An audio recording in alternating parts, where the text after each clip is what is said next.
Construction and working of electric bell.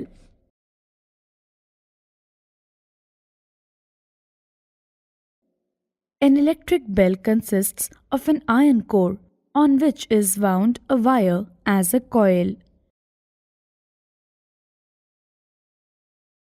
One end of the coil is connected to one terminal of a battery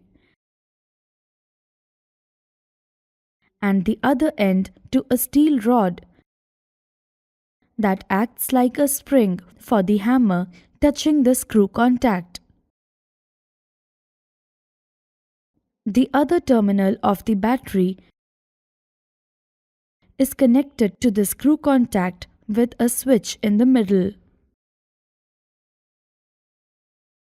Electric current flows through the coil when the switch is on, and the iron core acts as an electromagnet.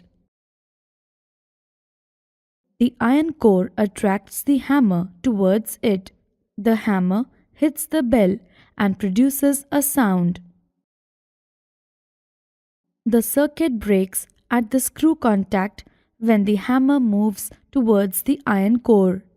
At this point, the iron core ceases to be an electromagnet. The hammer is pulled back to its original position due to the spring action of the steel rod and then touches the contact again to complete the circuit. The circuit is completed and current flows through the coil again and the hammer strikes the bell again.